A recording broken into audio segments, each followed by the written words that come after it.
like come up first, and then we just kind of use the. Good morning, I'm Eric Fromberg, and I'm happy to be one of the 42 students in the Community Engagement course this semester. And I want to thank you on behalf of all of the students for your interest in our project, the city, the residents, and the challenges that they're facing related to gentrification and displacement. So this project is part of the broader Salt Lake City Gentrification Assessment and Displacement Mitigation Plan. The university's partnered with Baird, Driskell Community Planning, and UC Berkeley Center for Community Innovation to do the community engagement portion of this project. We're involved in the first step right now of what's going to be a larger community engagement process. And again, there are 42 students involved in this, most of which are students in city and metropolitan planning, although there are some students from other programs at the university, including the Masters of Public Administration. So the 42 of us were divided into pairs, and we spread out across the 21 different community councils in the city. It's important to note that these community councils may represent more than one neighborhood. For example, in the greater avenues, residents might identify more with their smaller sub-neighborhood like Federal Heights or the lower avenues. But the community councils are the way that neighborhoods are officially recognized by the city. So they're registered in the office there. They're registered nonprofit organizations, and they do a great job of allowing their residents to become more involved. We wanted to look at how these neighborhoods have changed over the course of history. We were specifically looking at demographics from 1970 to today, but we also wanted to collect stories from individuals, families, and others who really saw how these neighborhoods have changed and how that's impacted the people who live there. A lot of our students were in areas that had been affected by a really troubling history of redlining practices, and we had to understand those stories as well, and we're sensitive to the issues that residents faced because of discrimination. Like I mentioned earlier, we were looking at demographics from 1970 to today to try and understand how these neighborhoods have changed, and we paired those with the stories that people had offered. This, for example, is the demographic changes in Wasatch Hollow during that time period.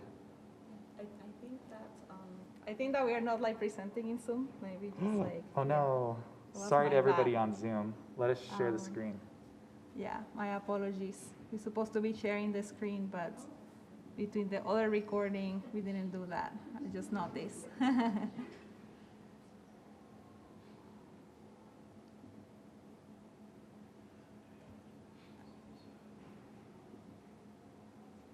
All right.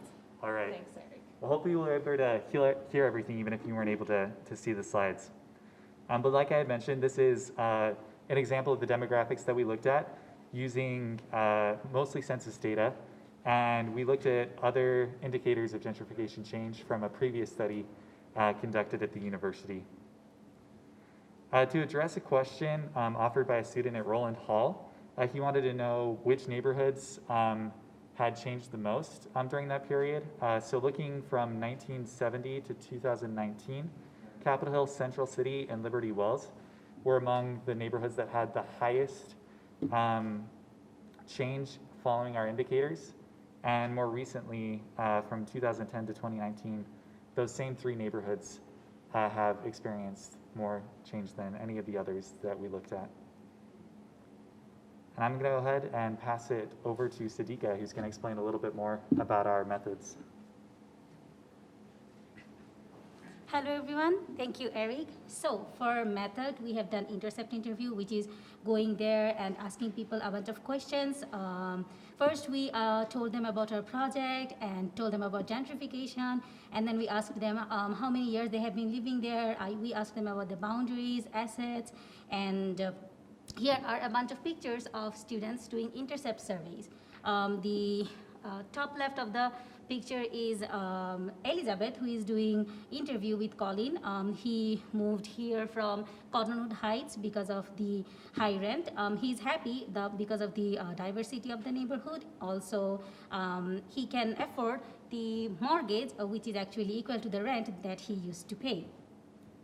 Here are some students talking to the business owners and employees. The first one is Megan and Christine. They are talking to Ken Sander, who actually owns the Ken Sander's Rare Books shop, and he is pretty happy with the neighborhood. It's here in the city since very early period. And this is Justina talking to another employee who actually experienced homelessness, but he was offered a job, and now she is happy because she can afford her place.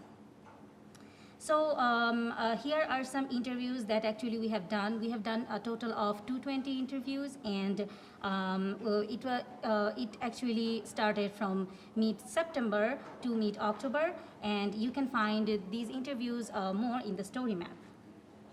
So as mentioned earlier, we asked people about the assets that they can think of in their neighborhood. In each story map, we have made an asset map, and you can see apart from other assets, there is a mural at the Black Life mural on 300 West.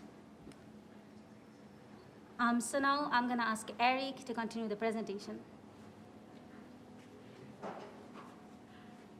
So for our second round of engagement, we reached out to community council members, we reached out to residents and community organizations through a variety of methods.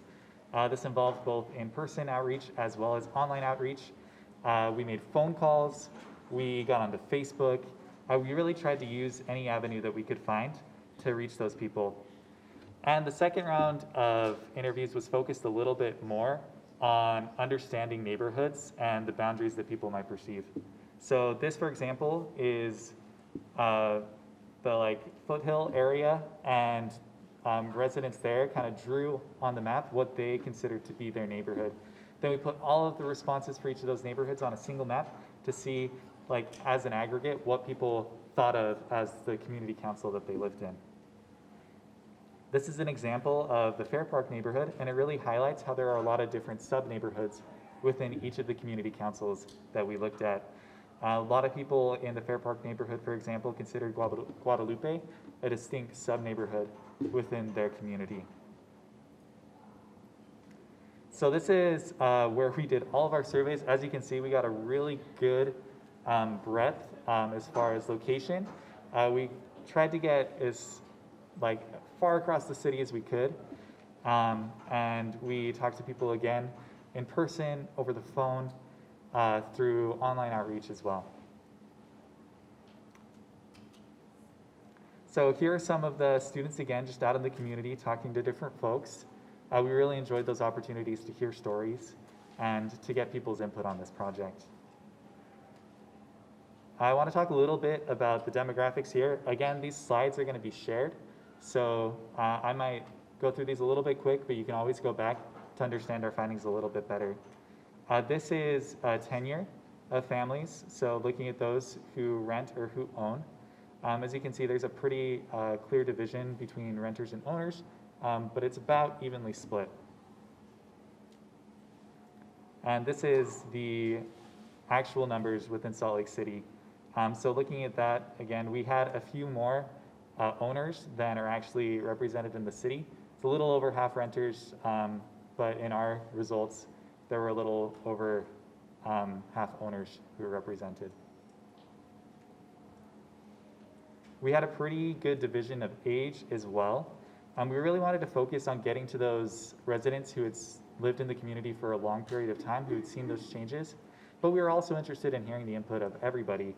So we had residents ranging in age from 20 to 93. We also had a stratification across incomes. Folks from every income level were represented in our survey.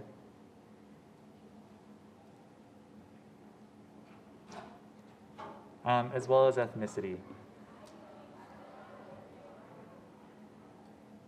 So again, you can see that while our results don't perfectly match the demographics of the city, people who are white were overrepresented in our sample. But again, this wasn't following any sort of statistical standards. We were just kind of snowballing to get members to participate. Okay, and I'm going to pass it over to Carrie to continue with the presentation. Okay, so some of the signs of gentrification that we saw some examples from Fair Park. These are some quotes from people that we talked to when we were doing interviews. One person said, "We have 2,000 units in planning being built or recently built. While many are micro units, they will bring more consumers to the neighborhood, which will only place upward pressure on housing and consumer goods. Many of these newcomers are younger and make good incomes. This growing demographic will encourage more retailers and more development." Another person said, "All single-family homes are experiencing gentrification. The median home price is no longer affordable by federal standards.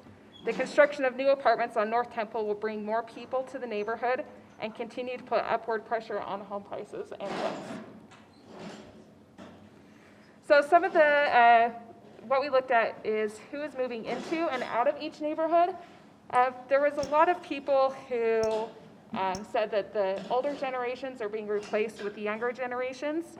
So in Fair Park, one person said that multi-generational families are being replaced with younger renters.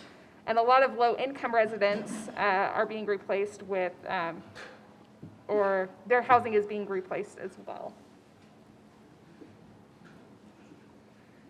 And where are the people going?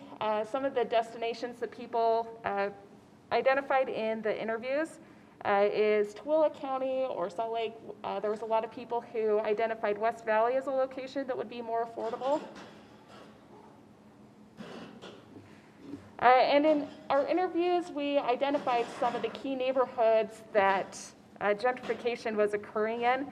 So this is a list of all those cities where we identified gentrification. Some of the themes by neighborhood that we saw, in Ballpark, rent has doubled and single-family homes are being replaced with condos and townhomes. In 9th and 9th and Liberty Wells, businesses are changed to cater to upper income levels.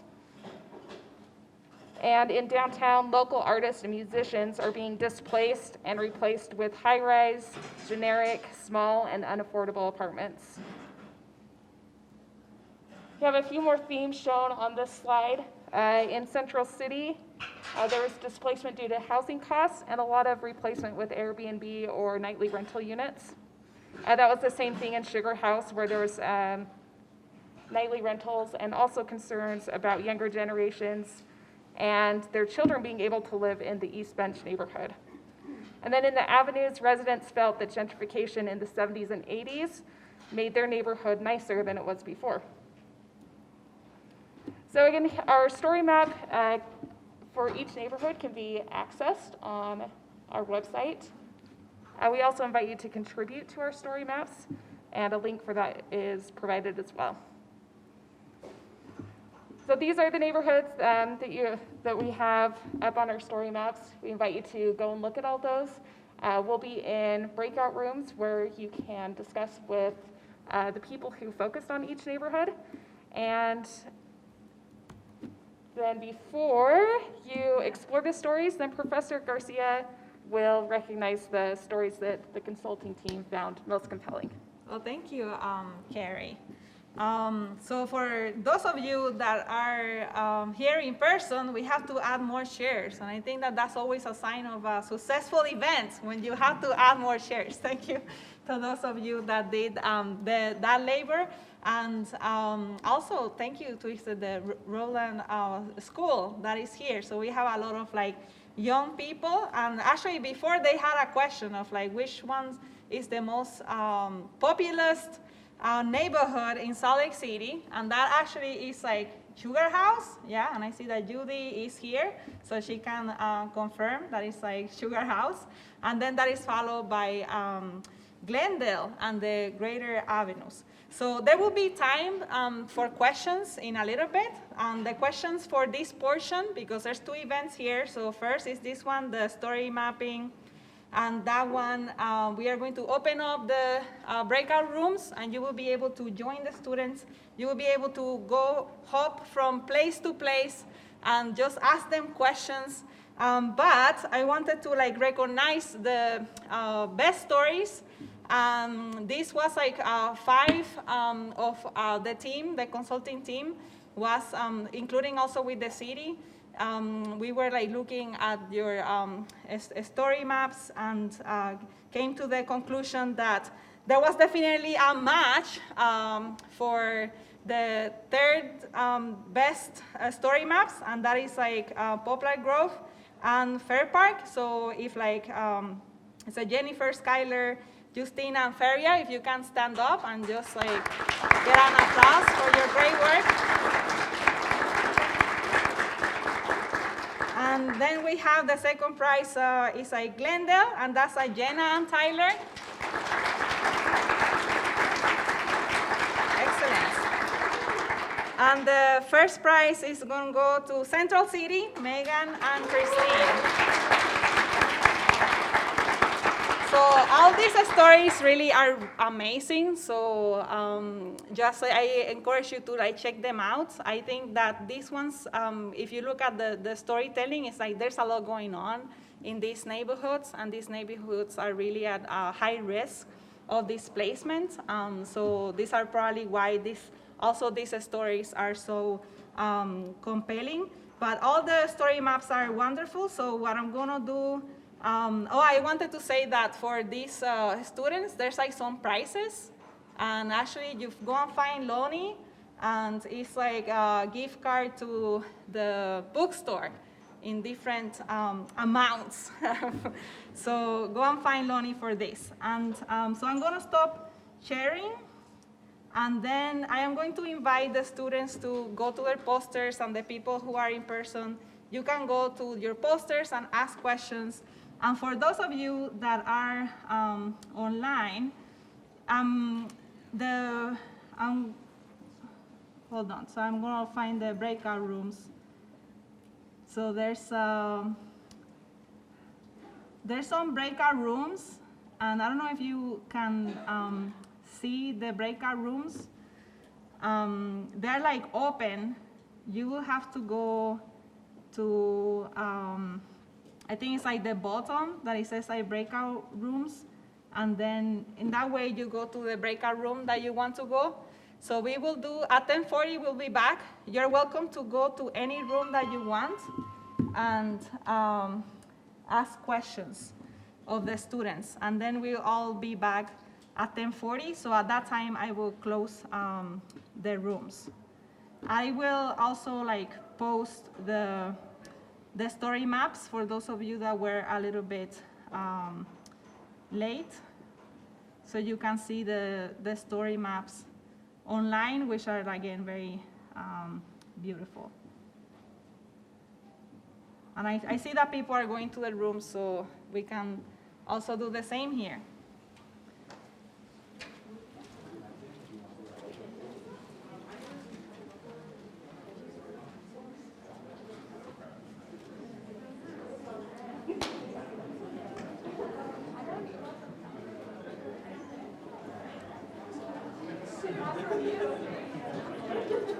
So I have posted the maps. There's a link in there. And let me know if you need help, like going to your rooms.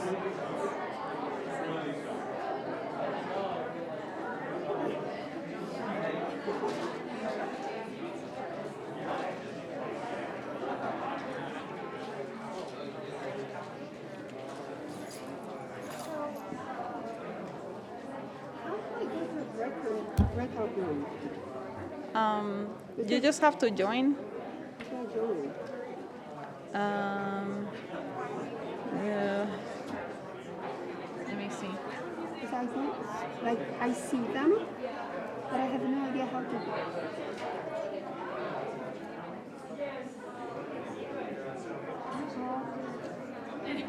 I'm in the room.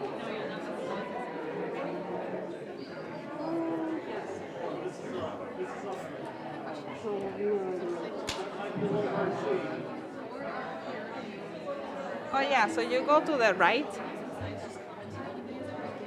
it Fair Park? Yeah, you find it. Right here. Oh, I joined the Yeah. wrong one. So we are like, again, going to the breakout rooms, to the ones that you like to check out. Let me know if you have like any questions. So you just go to breakout rooms in the very bottom, and then you browse the different rooms. They are all by neighborhood. And you can, when you go to there's a blue button that shows like a number of how many people are in that neighborhood. Then you can, as you browse there, you might put join. I can also, let me see, I can also move you to one of the rooms if you want help. Like Brian Tonetti, do you need help going to a neighborhood? Or is it Chris?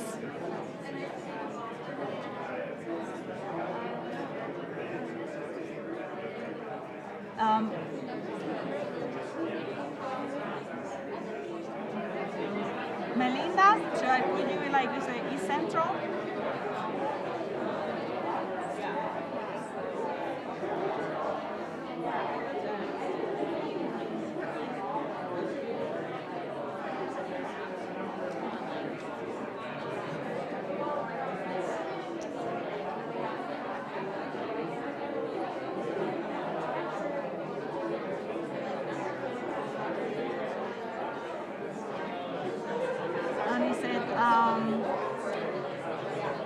Tyler and Francisca, let me know if you need help moving you to a community area.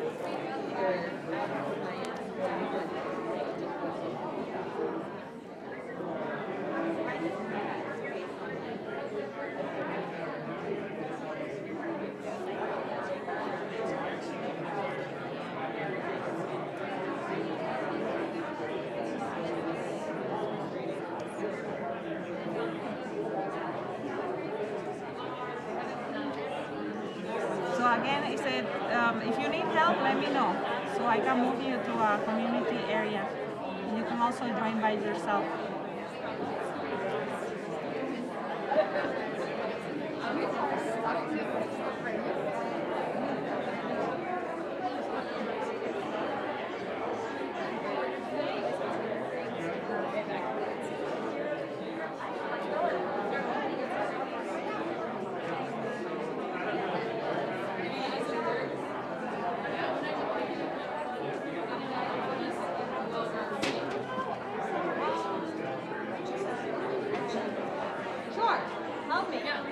So see if these people are okay. So if they need help, like moving to the rooms, right? Oh, I see. You can move them to the rooms, but they haven't responded, so assign them to rooms. Okay. So then will they message you and tell you which room they want? They might voice it, or Okay. maybe there's, I don't know if it's in the chat, I don't know.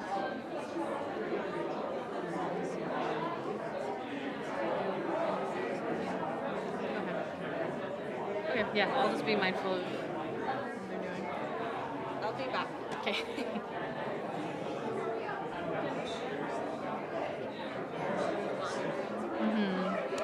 If anyone wants to be moved to a certain breakout room, just place that in the chat, or feel free to just voice whichever room you'd like to be in, and then I'll make sure to put you in there.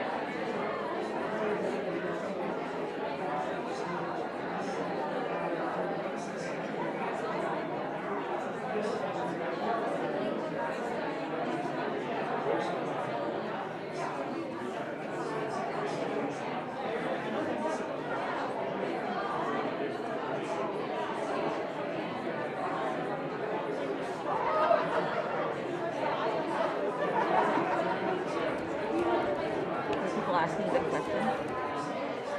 Not yet. I think right now they're just getting moved to certain breakout rooms, but Ooh, which one did you get? I got the, let's see. An onion? That should be pretty good.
I just wanted to check that you're doing okay. We have like 5 more minutes to the start of the next presentation.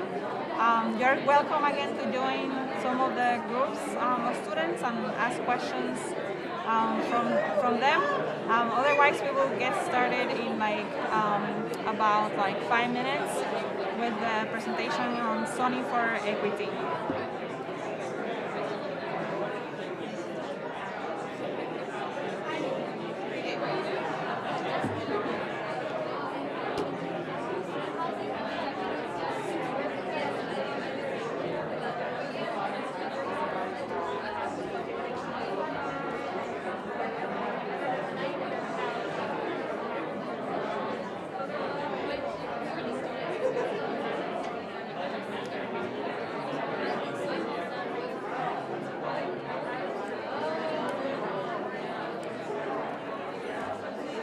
Hello.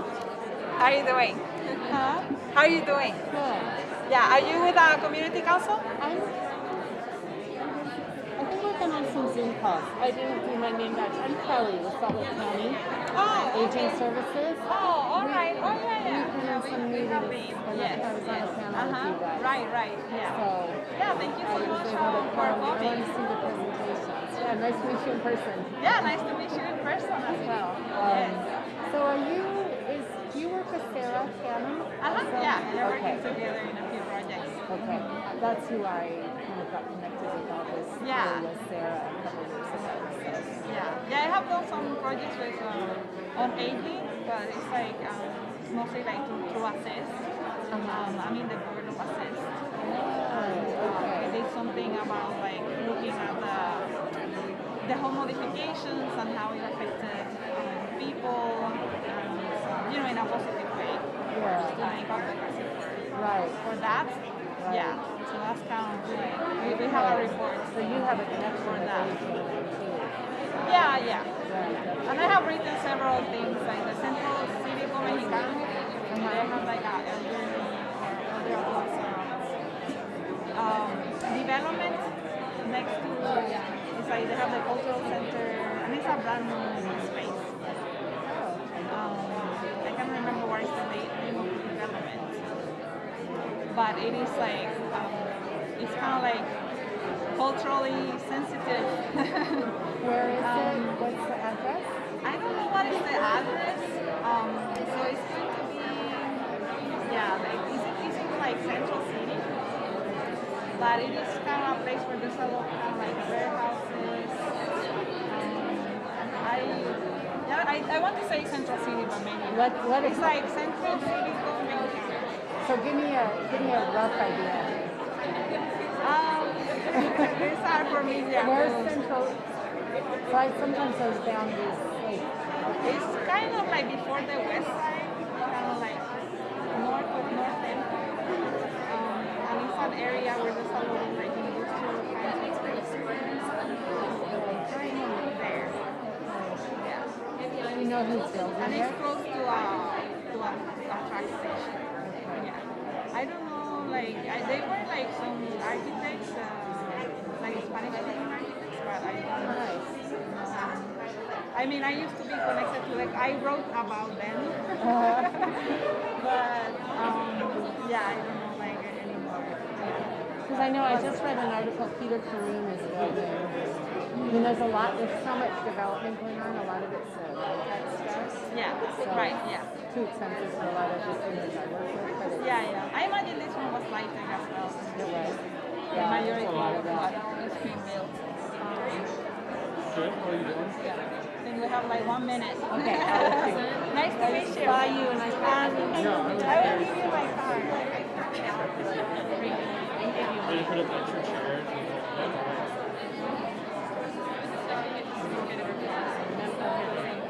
remember to grab So I think we have each other's email. So are you in the same department as me? Well, she is like a double hire, so she's in the social sciences as her primary social work, right? And she is also in planning. So it's like she's 60% there and 40% in planning. And I'm in planning. Yeah. But we also have another professor there, Anti-Home. Yeah, but, sorry. He's another professor of application. Yeah, it's specific. I have done it because I work with a lot of like population that is underrepresented. So that's my interest in community engagement. So that's kind of how I got into it. Yeah. Well, and Assist is a great, I know Jason well. Assist is a great organization, so, okay. Absolutely. Nice to meet you.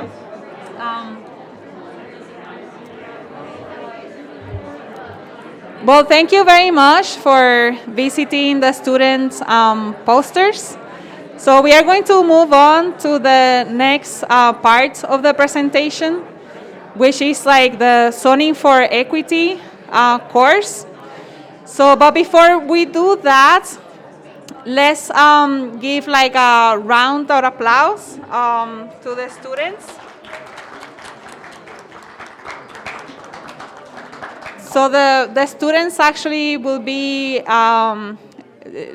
you're welcome to stay, but the class officially ended at 10:30 for them.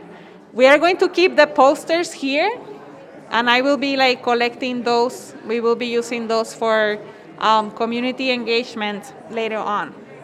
So welcome back to those of you that were in the breakout rooms and that were like visiting the students.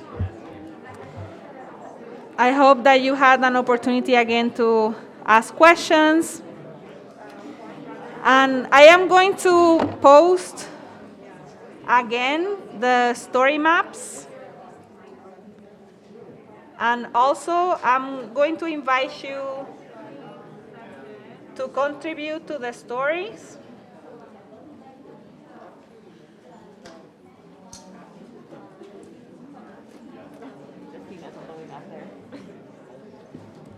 All right, so I'm posting here the website, and I will post also the survey.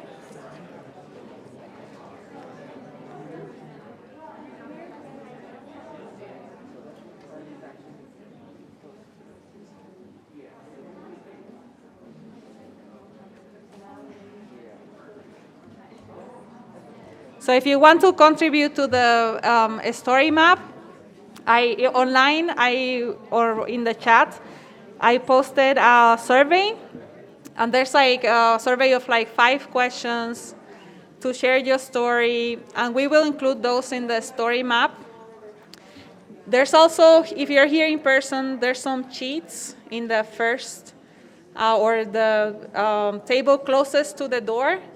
And you can contribute your stories there as well, and we will collect those and add them to your story map.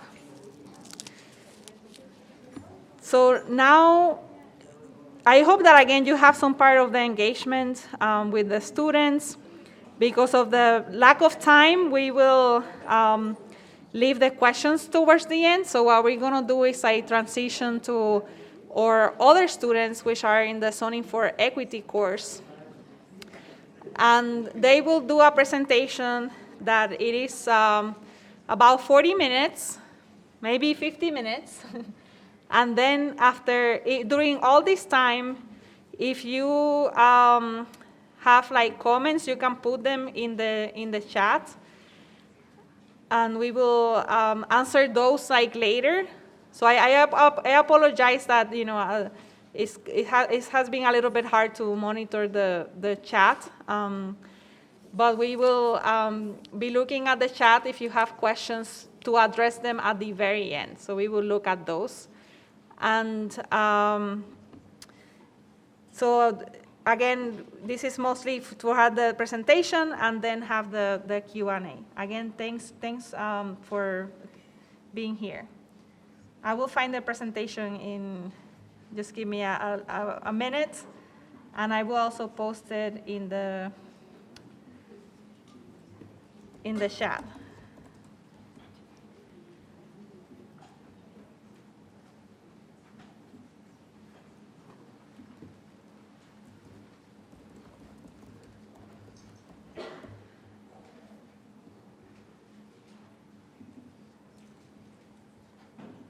I can find it, right?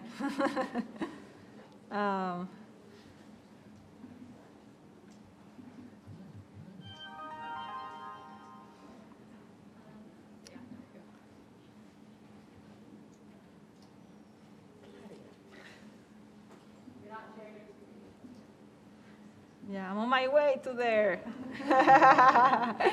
Thank you, thank you. All right, so I hope that everyone, again, that is online is able to see the screen, and just let's start the presentation.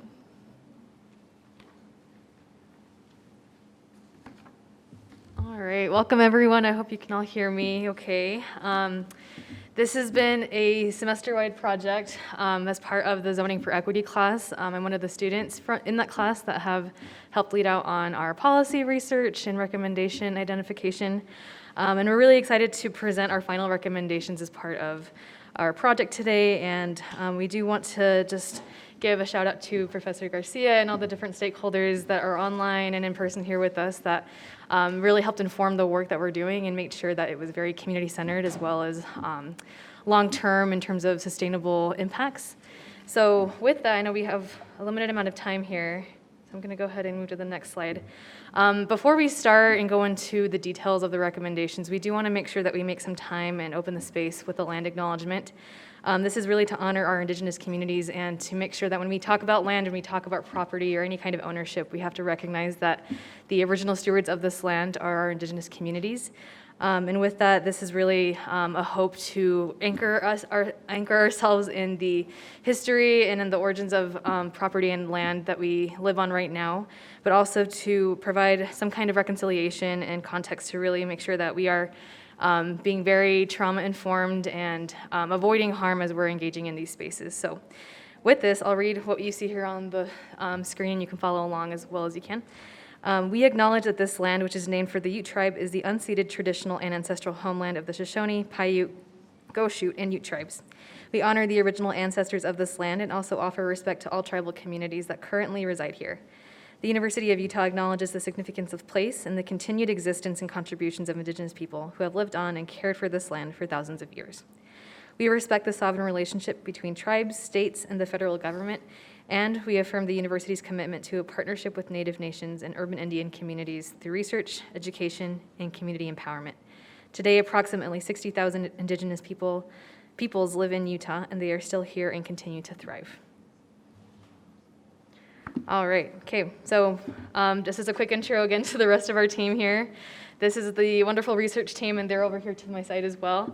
A few of us couldn't get a picture in on time, so apologize for that discrepancy, but the students and the team here have really contributed and brought many talents and expertise, as well as a variety of lived experiences when it comes to displacement, homeownership, and renters experience. So we're hoping that we really make sure that that comes out in some of these policy recommendations, knowing that that perception really will help guide policy. And I know that we also want to make sure that we anchor this experience in a very human space. So I'm going to invite Valerie to lead us in an activity. Awesome. Hi, guys. So policy can be kind of cut and dry, and it's hard to really connect with it. So we're going to do a quick exercise, not like jumping jacks. So if everyone will hold up both hands. And know that this is totally voluntary. If I say anything that you're uncomfortable with, please feel free to just like think about it in your head and not do it aloud. And so I'm just going to list things that anyone that has been displaced or has had a fear of displacement has experienced. If it's happened to you or someone you know, go ahead and put a finger down. The first one is if you've lived somewhere without heat, a kitchen, or working plumbing because it was affordable. If you've had a security deposit not returned with no fair cause or explanation. If you've turned down a raise because it would boot you out of your income restricted apartment, however, it would not give you enough to make it into a market rate apartment. I'm really afraid I'm actually going to put the wrong finger up. Okay, if you've given a 30-day notice to vacate because of landlord foreclosure or they've sold the property. I see some fingers going down. I'm really sorry, but also connect. If you've moved because your apartments are being flipped to luxury units and they're no longer in your price range. If you've had a landlord refuse to make repair, retaliate because of one, paid out of your own pocket or paid full rent without the repair being made just to avoid being evicted? See some other fingers going down. Yes, hold them up. If you've stayed in an unhealthy or unsafe romantic relationship or roommate situation because you couldn't afford to leave, this one I know is really touchy, so again, feel free not to put a finger down on this one. I've already lost count of my fingers, but I'm pretty sure I'm already here. If you've decided against or put off going to higher education because of regulations for your income-restricted apartment. If you've moved because a building is being demolished for new development, whether it's a new apartment, anything going up in an urban renewal area. If you've ever had to choose between paying rent and buying groceries. So if you guys look around, there's almost nobody in this room that has all 10 fingers still up. And if you do have 10 fingers still up, and you're lucky, hello, my name is Valerie, I've experienced all of these, let's talk later. With that in mind, I want you to keep that in your head while we go through the rest of the slides. For many of us in this room and many people you know, this is more than just a policy or something we read in the news every day about the affordability crisis. This hits home and this is an everyday thing. And yeah, I just want to connect the two. So I'm going to hand it off to my next cohort. Thanks, Valerie. I think that really brought us into the right space for this information. Just other context and introductory information we have for you. This project is also part of Salt Lake City's Gentrification Assessment and Displacement Mitigation Plan. And some of the key players here are the Baird and Driskell Community Planning Consultant Group, as well as UC Berkeley Center for Community Innovation, and then that's where the University of Utah and the Department of City Planning comes in. So the hope is that all of this information is going to be compacted and compiled into this assessment and mitigation plan, and it's expected to be completed in August of 2022. The three kind of major assets to this plan include a mapping of gentrification indicators and involuntary displacement pressures led out by the UC Berkeley group. And then the Baird, Driskell, and the University of Utah are working closely together to produce a policy recommendations package with our group with the University of Utah, as well as the work of all the students here, really focused on ground truthing the information and leading out in the engagement side of things, so making sure that throughout all the different research and policy arms that we identify, that it is very much rooted in making sure that there's community buy-in.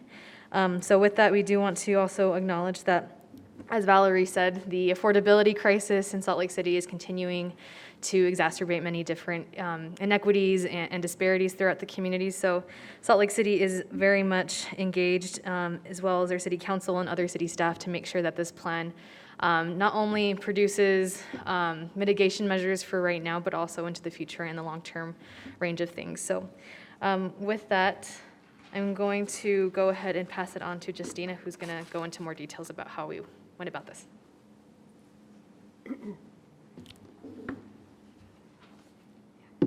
So what we're presenting now is the final recommendation, but we've gone through a whole process of understanding what the problem is in the city, how other cities address similar problems, and then we came up with a list, a short list of 12 recommendations that we think are the most, that have the highest impact and at the same time can be relatively easily implemented by the city.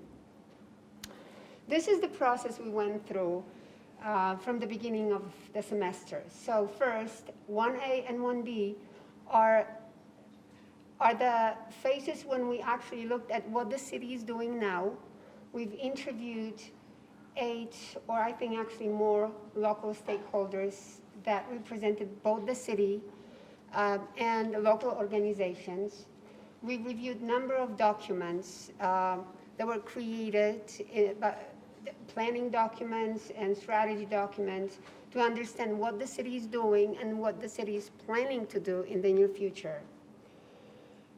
We collected demographic data to understand, and market data to understand, what is the situation? Is it, how real is it?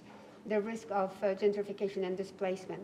Then we also selected 6 cities in the country that have well-developed strategies and plan of addressing displacement and gentrification. And we've also come up with a list of criteria that we later use to evaluate a long list of over 120 potential anti-displacement strategies. So that was actually the second phase was based on all the documents we've looked through, all the case studies we've looked at. We came up with a list of over 120 possible solutions. I mean, cities are doing varied things to address the issue of displacement. And we applied the criteria, that's assessment criteria, that we'll share with you in a minute, to come up with a short list for Salt Lake City. And this is what we're going to focus on today. We'll talk about our recommendations, the 12 strategies that we think will be relatively easy to implement, will produce quite immediate results and be effective at mitigating displacement. So this is just a very short overview of what we've done so far since the beginning of the semester. First, we looked at what strategies are in place. We also make an effort to put them on the continuum to understand which one of them actually, as a goal, have an immediate, creating immediate displacement remedies, which of them are designed to preserve existing affordable housing. And the last one is focusing on how many of them, or which ones of them are designed to create new housing, new affordable housing. So we looked at what's in place in the city, what the city is currently doing. Then we looked at what the city is planning. But this we've already talked about. We already had 2 presentations. What we're going to focus on today is our recommendations. And these are the 12 strategies we'll talk about in more detail today. Just very briefly, we've come up, looking at all the case studies and other cities, we sort of put together a set of criteria for assessing different strategies and measures used. So we finally settled on 7 of them that we thought were the most appropriate. So the first one was potential to prevent displacement. So how well each of the strategies of the 120 actually, how well each of the tools, how effective is it at preventing displacement or mitigating its effects. Then the second one was, does the tool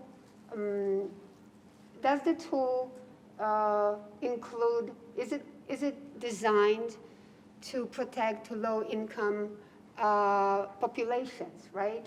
Is it designed to target vulnerable populations? Then the third one, which is pretty important to us, is it designed, can it affect situations immediately? So what is the time frame to prevent displacement? Is the measure short-term, medium-term, or long-term? Just to give you an example, something that creates affordable housing, it's pretty much long-term because it takes, 2 to 3 years to build something. But something that, measures that assist renters, they're, short-term measures. Then we also try to assess political will or feasibility. Basically, how easily do we think the measure can be implemented in the city?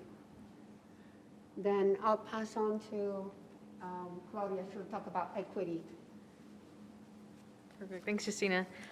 So we wanted to make sure we spent a little bit more time explaining this equity criteria, knowing that Salt Lake City is also launching its own efforts to create an equity and belonging plan, and that this is something that is very much at the forefront of anti-displacement efforts overall. And what we did was we kind of tailored a anti-displacement equity framework that the City of Vancouver, Washington was able to implement into their own displacement plan. and then tailor it slightly to fit the local context within Salt Lake City's needs. So the reflection question, or kind of the guiding question here for equity, is really, does the policy tool work to mitigate or dismantle historical and systemic disparities related to housing, bodily, community, and intergenerational stability? This is very much, again, rooted in the activity we kind of did with Valerie, where housing is not just a roof over your head, it's an experience. It roots you in thriving opportunities. It provides you a space to be able to come home at the end of the day, to be able to relax and recuperate from different contexts within life. So part of the rationale behind this is also to make sure that we do have that long-lasting impact, to be able to have that systemic analysis. So that we definitely want to make sure that it's rooted in anti-racist and anti-oppression and trauma-informed principles. And again, we went through all these different criteria with the different policy tools that we recommend here at the end of the presentation.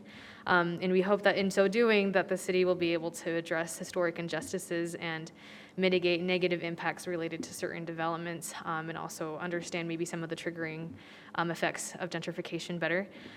So the way that we kind of operationalize this is labeling, good, fair, and poor grades, I guess, to certain policy tools, with really 3 different components measuring the good portion. So number 1 is, does the tool offer opportunity for community stability?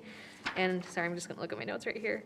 So number 1 is it fostering opportunity for the community to have ownership and stability through a physical, emotional, and even civic context. And then number 2 is the practice rooted in redistributed justice by investing in disinvested communities where possible. And number 3, finally, is also, does it have accountability measures to ensure that developers, powerful stakeholders, city council members, whoever is leading out on these projects and tools, is inviting transparency into the work, and also providing opportunities for community voices to be heard, and not just heard, but acted upon and validated where they can. So part of the fair and poor segment is, does it accomplish 2 out of the 3 principles for a fair grade? And then for poor, does it accomplish 1 or less of these 3 principles? Just being very mindful of equity, inclusion, and belonging, all these different EDIA principles. It's very hard to measure, but it's very much a mindset. So part of this criteria is it's very geared towards creating that mindset and a practice that is able to foster all these different principles, and hopefully be able to lead with this kind of impact for less harm and more opportunity and thriving, more opportunity and thriving spaces for communities that maybe have historically not experienced that as much. So I'm going to pass it back on to Justina, who's going to explain the next couple of portions. The last 2 criteria are pretty self-explanatory. Financial resources required, pretty much how expensive is it to implement each measure? Obviously, we believe that, the less money is needed, the more practical it is and more reasonable to believe it actually will be implemented. The last one talks about capacity. Do we have the skills? Do we have people to run the programs, right? And so we move to part 2, and that is, that's you?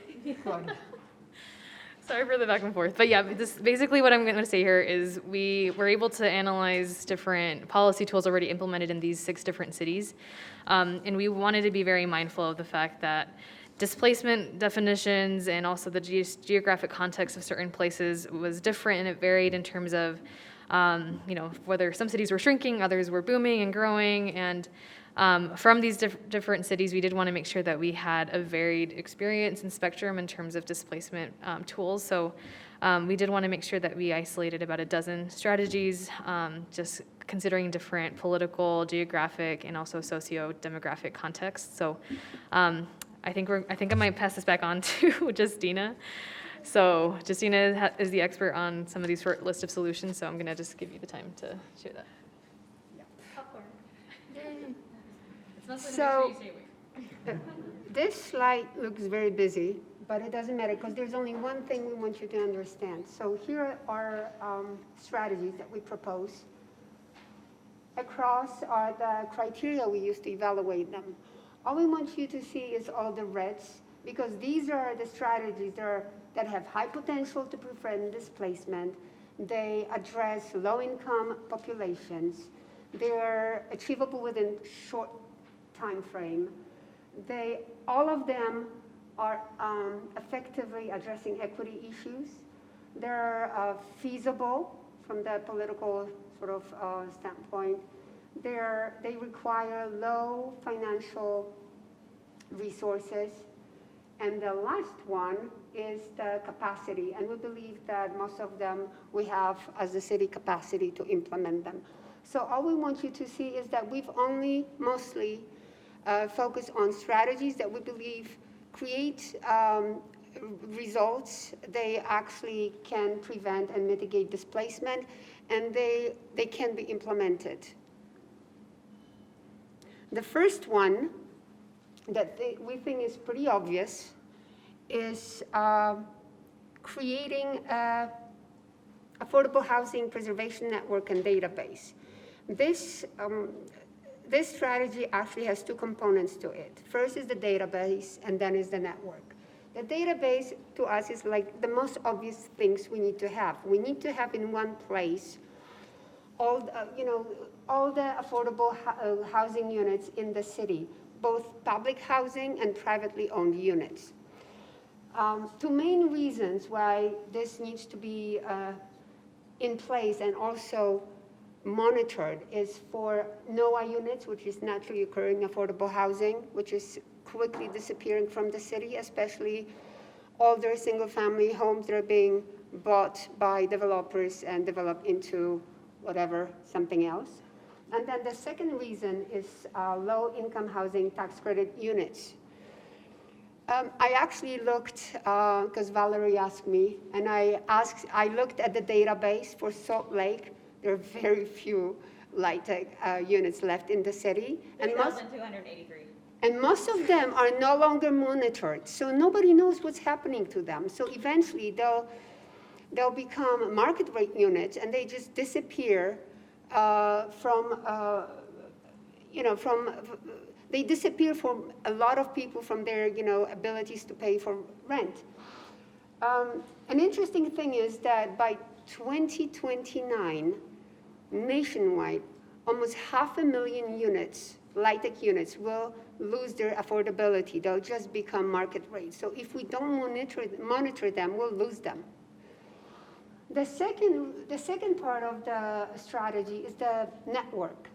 So some cities, what they have done, I give an example of Colorado, they put, it's actually the state, so they put together a network of people and organizations.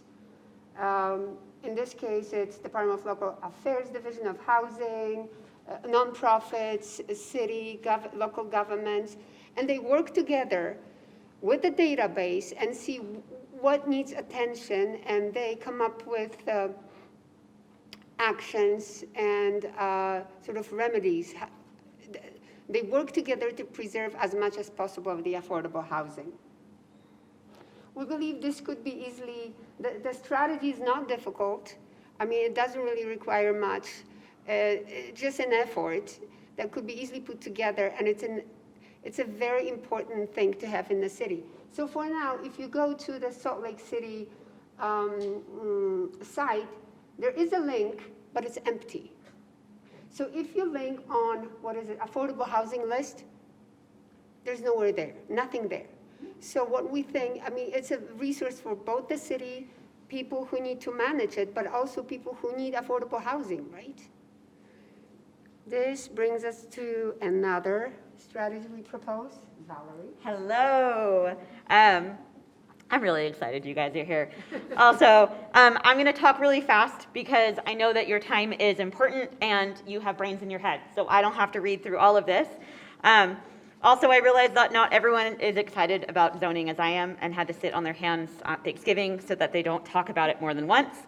The Healthy Homes Ordinance is basically health and safety standards for rental properties. All you really need in order to get a property to rent is a great credit score, not even a great credit score, good credit score and some capital. And then you're in charge of where a family and your people live. And so what I'm proposing is that we have a simple online tool to increase the transparency between landlord, tenant, and the city. So just like restaurants, just like our cars yearly, we require landlords to list their property, to be inspected regularly.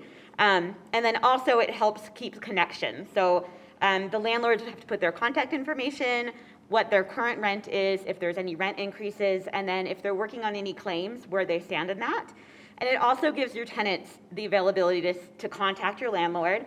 And also, so there's no retaliation. If a landlord's not fixing a repair and a tenant goes to the city first, I've got my housing hands out, I'm sorry.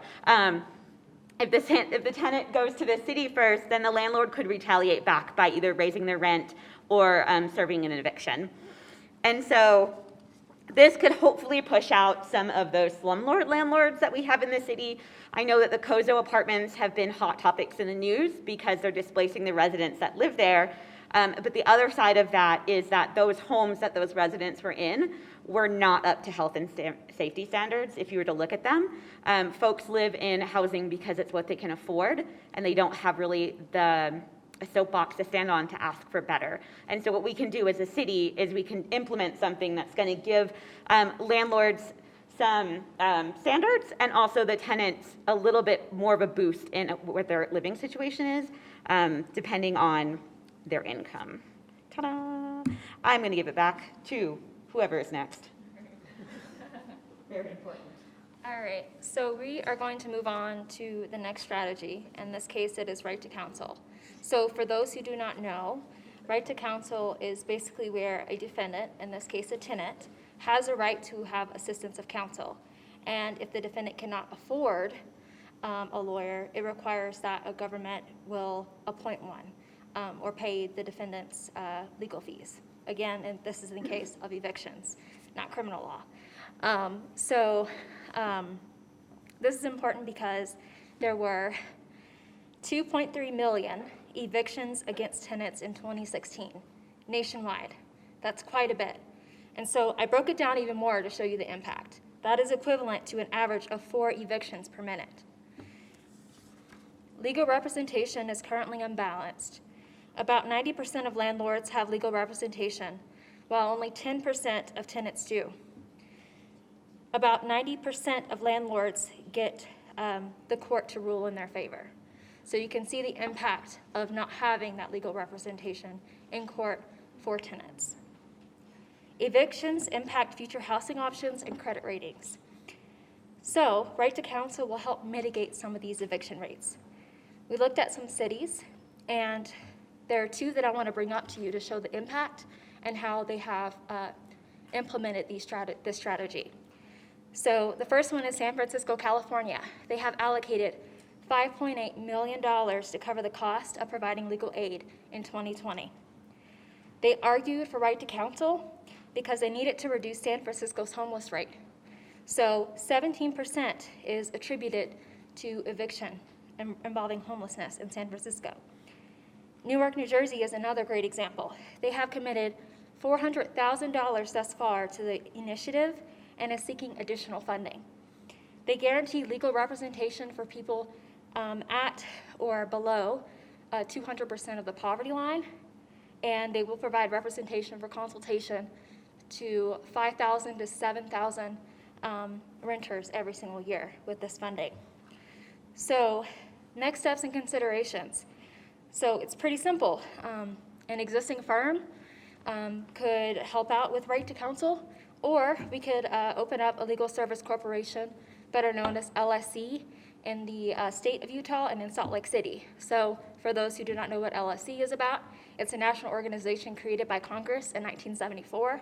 They fund civil legal aid programs that service more than 1.7 million people, particularly of low income status, and the nature and length of LSC services really do vary. They go from self-help workshops all the way up to representing someone in court. So the next strategy is just cause evictions. So just cause eviction is just a form of protection to prevent discriminatory or arbitrary evictions by establishing that landlords can only evict for just causes. In this case, it's for failure to pay rent. So currently, there are 2 options to begin the eviction process, from my understanding. There is a post 3-day notice to pay and or comply with the lease term. And so basically, that's basically saying the tenant needs to pay their rent, or they need to comply with the terms on the property. And if they don't, then number 2 happens, which is a 3-day notice to quit. So that allows a tenant to either move or be evicted. There is no options for staying in that space at that point. So, you know, as you can see, these policies are really limiting. Now, just cause not only impacts tenants short-term, but it also impacts them long-term, because just cause will help slow down the process of gentrification that usually can displace neighborhoods in a matter of years. So again, from the previous process, we looked at some cities. San Jose, California was one of them that I wanted to demonstrate and talk about. So the city of San Jose passed its just cause eviction in 2017. They recently expanded the city's just cause protections and expanded the coverage to about 12,000 more units. Oakland, California was the second one that I wanted to bring forth, and they just passed this just cause ordinance in 2002. They have a legally defined 11 just causes, and the protections apply to all rental units, which is equivalent to 450,000 renters citywide. So that's a really big impact, and it impacts a lot of people. So next steps and considerations, pretty simple, but not at the same time, is for elected and appointed city officials to pass the just cause eviction ordinance and also allocate sufficient funding for enforcement of that. So before they get to just passing it, there are a couple of things that kind of need to be in alignment. So the first one is they need to define the applicable cases. What that basically means is they need to decide what type of rental units the just cause protection should apply to. Secondly, they need to define just causes. Third, they need to protect renters and foreclosed units. They need to support for tenants facing just cause evictions. Obviously, with any law, they need to have effective enforcement. And then finally, they need some tenant education. So people are aware of their rights and aware of what their landlords can and cannot do. So with that being said, I'm going to pass it on to my next colleague to talk about the next strategy.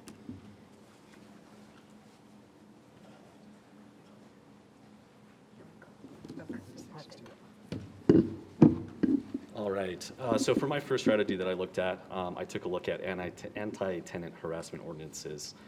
Essentially what anti-tenant harassment ordinances is a comprehensive protection for tenants against forms of harassment that fall outside typical renters' rights.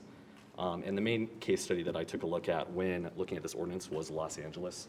Essentially what's happening there is they use rent control or rent stabilization, and they had about 10,000 complaints in 2018 before this was put into place, specifically around harassment in those rent stabilized units. So their response to this was an anti-tenant harassment ordinance, which again gives those rights to the tenants to basically protect them from these underhanded tactics that the landlords are using to force them out of units.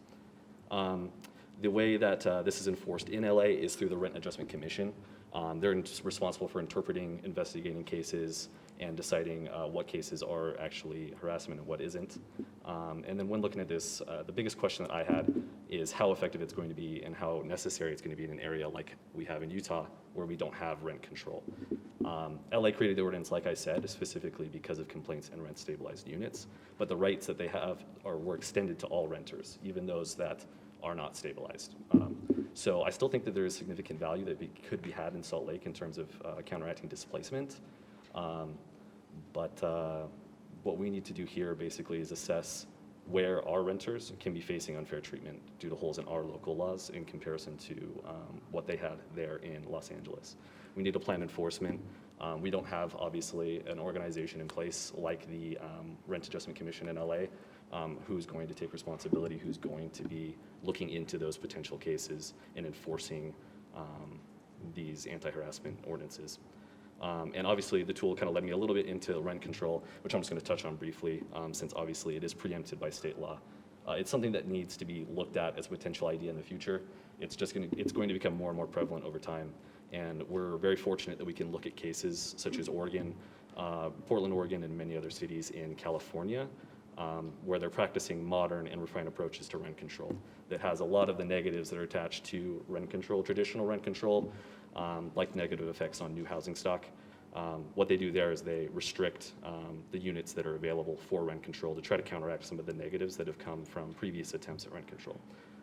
But yeah, that's all I have on this, so I'll go ahead and pass it off to whoever's next.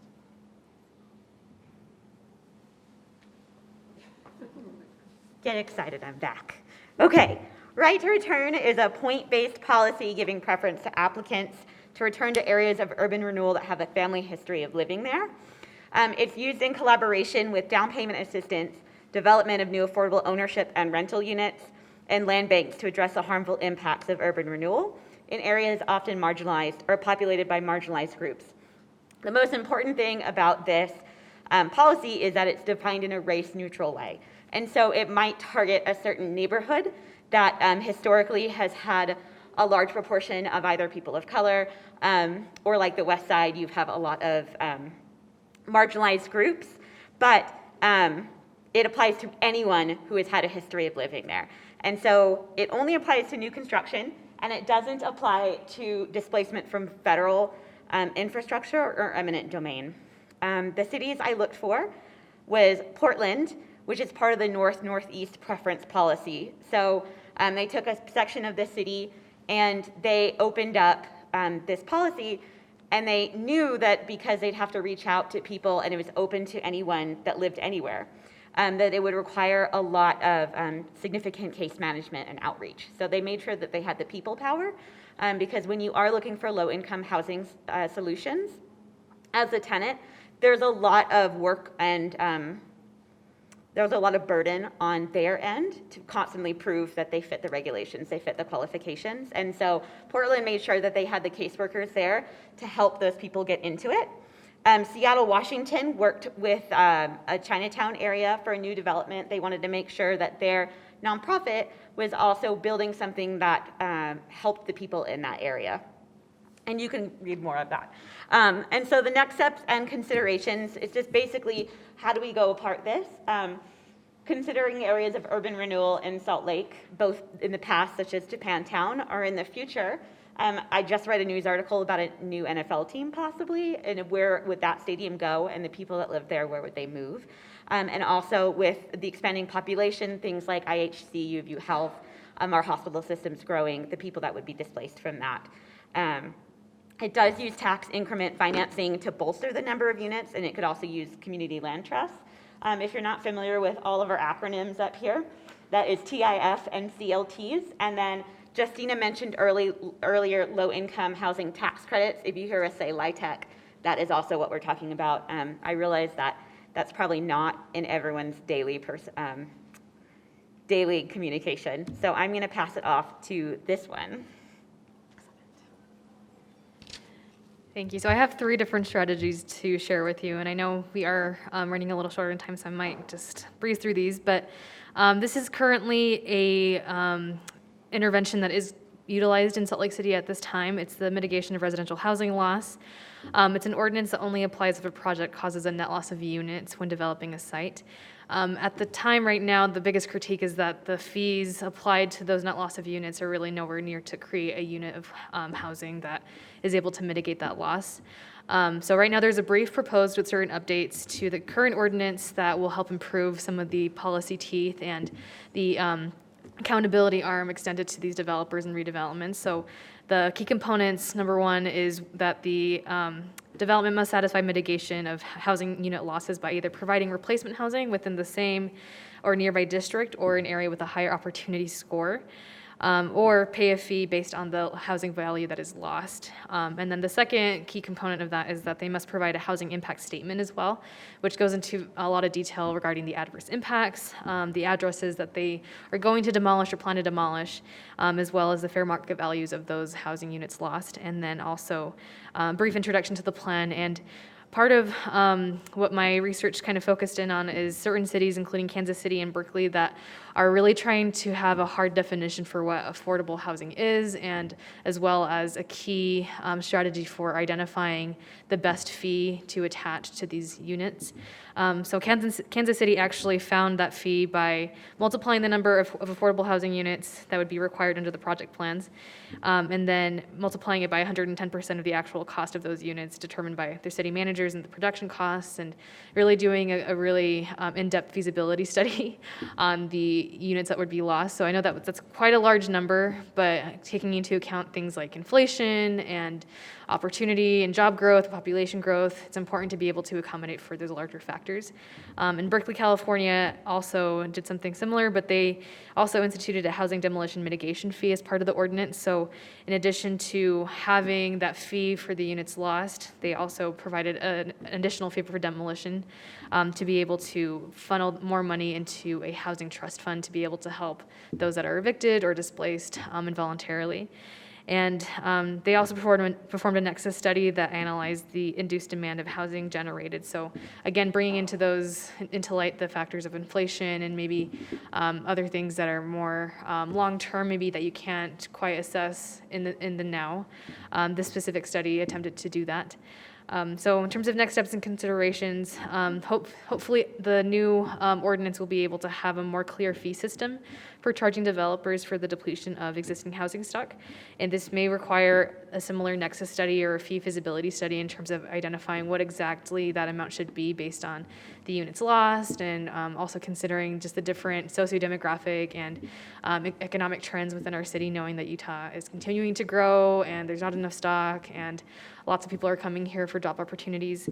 And then the next 2 points are really to make sure that the fees are enough to deter that depletion now and into the future. And then the third one is providing clear standards to be able to define affordable housing once they are replaced, to make sure that they stay affordable for the communities that need units to live in. And then my second strategy here is anti-displacement impact assessments. So they may also be known as community impact analyses, which really help provide that accountability arm again to developers and public agencies to be able to analyze the developments through a anti-displacement and opportunity-inducing lens. So the hope with this is that it can really help absorb the sub-requirements of housing mitigation ordinance like we talked about before, and improve on the impact statement that we talked about by really making sure that they're analyzing the development impact on community stability, housing affordability, and the aggravation of disparities and displacement risk. So it's more, I think, holistic and multi-pronged versus the regular housing impact statement. And some cities that are continuing to do this include Austin, Atlanta, and Chicago. Atlanta is labeling it an affordability impact statement, which really hopes to enhance the ability of stakeholders to identify those displacement triggers and effects, and outlining it to be able to have more regulatory intervention. So the templates that are presented are vary in terms of length, in terms of the specificity that they ask. But something that Atlanta does really well is really outlining the quantitative requirements for housing impact statements. So going back to the units that will be lost and the units to be replaced, but they also include a narrative section to be able to identify the communities, and similar to what students did here, talking about the history and the assets and the community values for that specific area, to make sure that we're talking about people and not just numbers. And then finally, with Chicago, they outlined 8 different themes for racial equity impact statements through a variety of workshops, and also including LIHTC residents that Valerie did a great job of outlining the acronym for. So hopefully throughout all this, we make sure that we're rooting the numbers and the feasibility, as well as the people that are going to be impacted and displaced potentially by these impacts. So some next steps here is to really make sure that the assessment is clear in terms of requirements and methodology, and making sure that that holistic lens in terms of housing affordability, but also community stability, goes hand in hand. And then finally, that there be stringent loopholes for developers to opt out of the assessment process to ensure consistency. So making sure that people can't just opt out of the system based on, oh gosh, I don't know if that was me. Okay, there we go.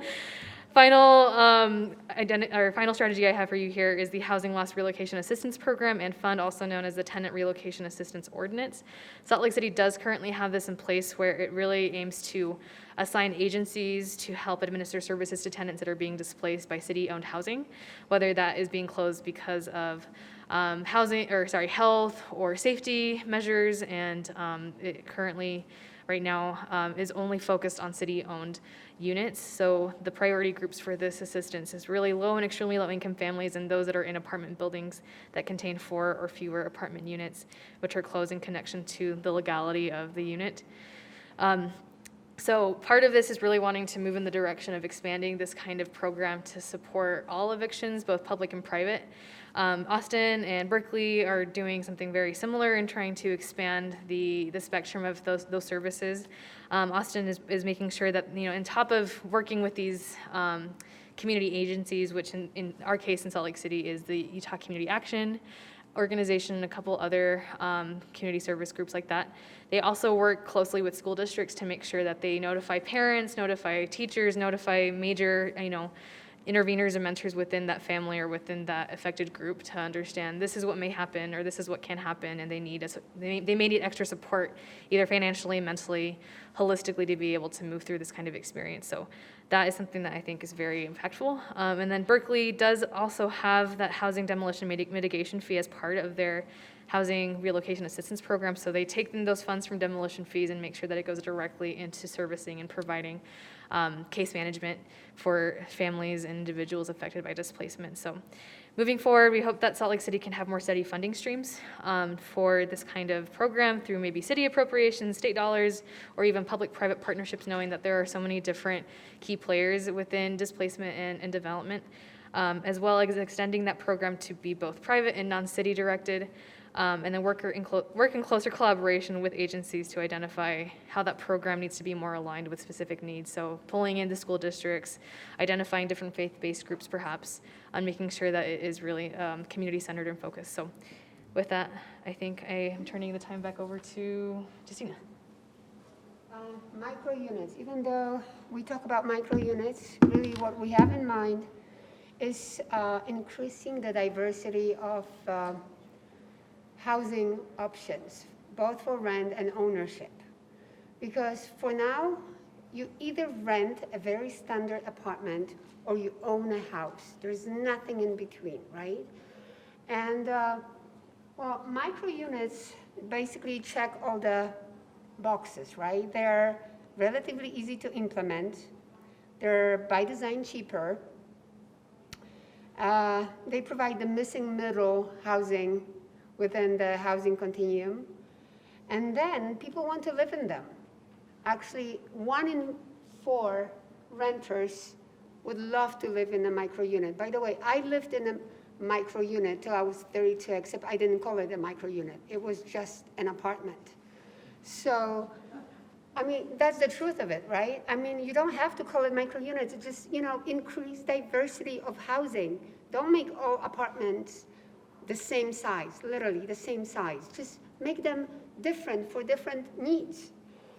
I know we're running out of time, but I just want to say that, micro units are anywhere from even 140 square feet to about 350 square feet. They appeal to single and 2-person households or students. They should be built really close to transit. And yes, they're not for everyone, but they're that middle part that is missing. And they're so easy to implement, and to us, it's like a simple, obvious solution to a problem. Here we go, tax exemptions. All right, so I'll keep this brief. My second strategy that I looked at was property tax exemptions and relief options for long-time homeowners specifically. Basically what this is it would just be working off of what we already have here available in Utah, where we have basic tax credits already, and it would work in tandem again with that basic tax credit, similarly to how it works in the main case study I was looking at in Chicago, Illinois. let's see here. So what they have there available in Chicago is they have their basic credit similar to what we have, and then they also have a long-time homeowner credit where basically you have to have same qualifications as that other one that's more basic, but you need to at least have lived in the home for 10 years. And that is called the long-time occupant homestead exemption. The way that it works is it limits the equalized assessed value of the home to 7% for households under 75,000 income or household income, and 10% for those that are under 100,000. And then in cases where the homeowner credit, the basic one, is worth more money or would credit more money, that's the one that's awarded instead.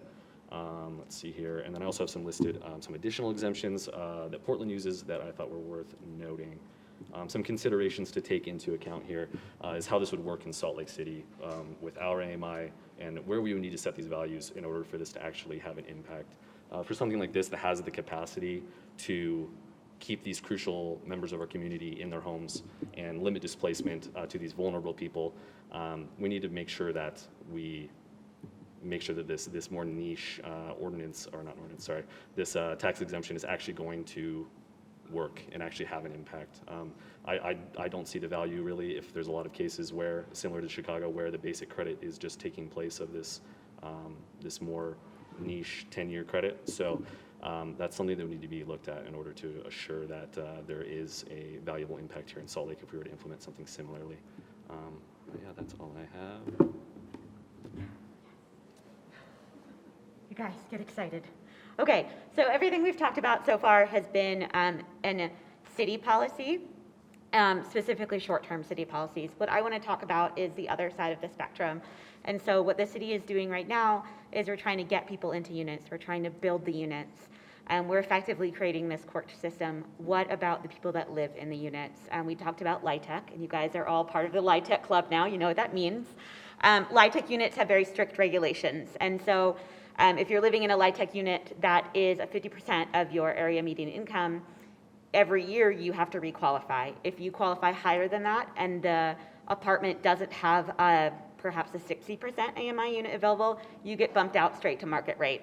So you can go from paying about $753 a month to $1,200 a month really quickly, and you'd need a much bigger raise or change in life circumstances to be able to really afford that jump. And so what I really wanted to look at was what are the tools that we can give to assist people living in these units in upward mobility. If you're able to move up in station, then you turn displacement from something really crippling to just a really annoying weekend with a U-Haul. And one of the things I'll touch on really quickly was a renter equity program.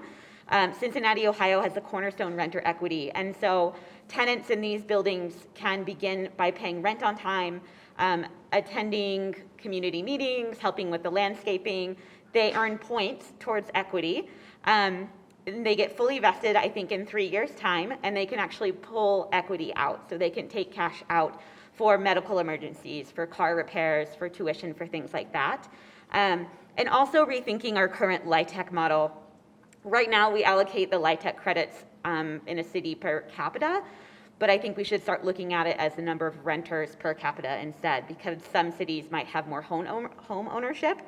Salt Lake is a very renter-heavy city right now, and as most capital cities, most large cities are turning into more renter-heavy as the millennials, I said the word, grow up.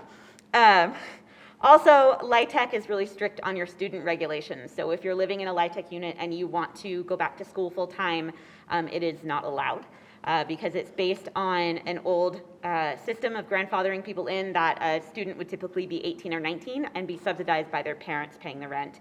And so I think if we really want to look at displacement in the terms of tenants and giving them the tools so that they can turn it into a U-Haul weekend, we have to look a little bit bigger into federal regulations or even statewide regulations like reassessing our minimum wage, because our average apartment price right now, I believe, is around $1,400 a month, and with $725 being our minimum wage, you'd have to work all the extra hours in a week that someone working a 40-hour job isn't.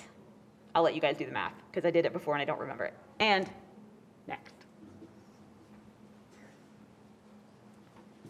Okay, so similar to what Valerie was saying, a lot of our policies have looked at like supporting and protecting lower income individuals and families, but we also wanted to look at ways to create options for upward mobility. One of these options is a community land trust. And the way it works is that they hold and manage land and properties that are used to preserve long-term housing and affordability. And they do this by isolating the property from the market influence on the land. So what you're doing is you're buying the house and not the land that's on it if you're in this system.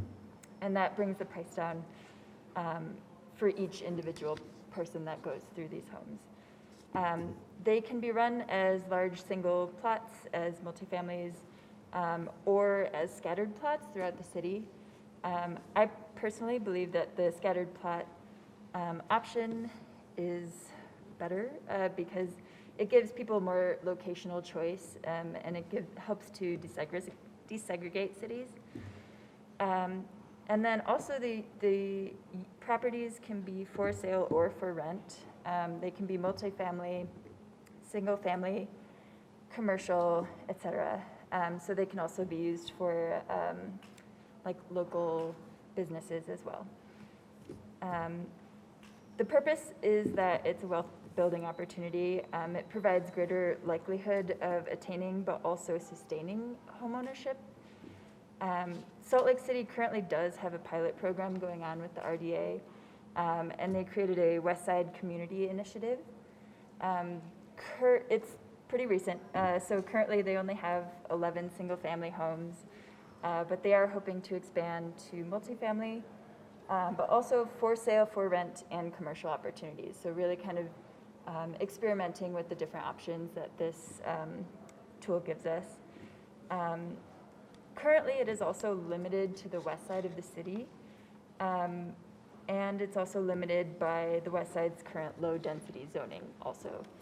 So those are another couple of things to look at for the future. Another thing that kind of is similar to this is a neighborhood land trust.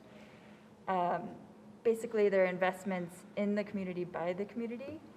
And in this case, residents buy shares in a neighborhood building, and they don't have to live there. It's mostly just an investment in usually a building.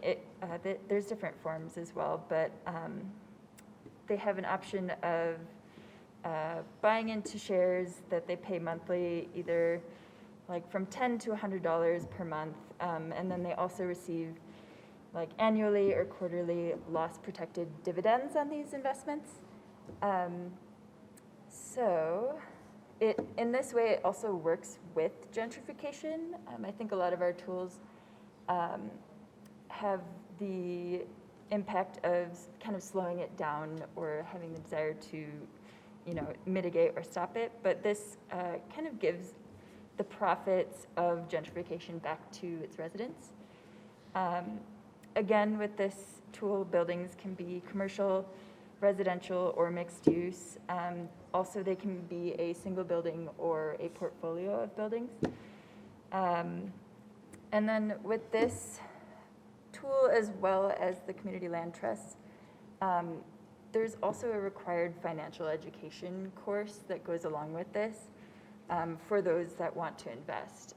So they also take the time to educate people who want to build wealth and let them know how they can do that with this opportunity, but also in others. So yeah, it basically gives ownership to residents over what they want in their neighborhoods as well. Portland has a building that is home to a lot of local businesses and nonprofit organizations. So it's kind of a win-win situation in that respect.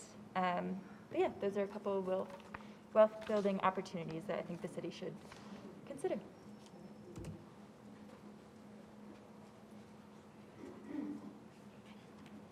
Okay, we had reflection questions written down, ta-da! But I know that we're running really quick on time, and so we've already run over, so thank you for still being here. I'd love to hear, just ignore these. I'd love to hear any questions or any thoughts that you guys have in the audience. Yes. That was a great list of potential strategies and things like that. My question for you would be, let's say that you were to do the same study for the west side of the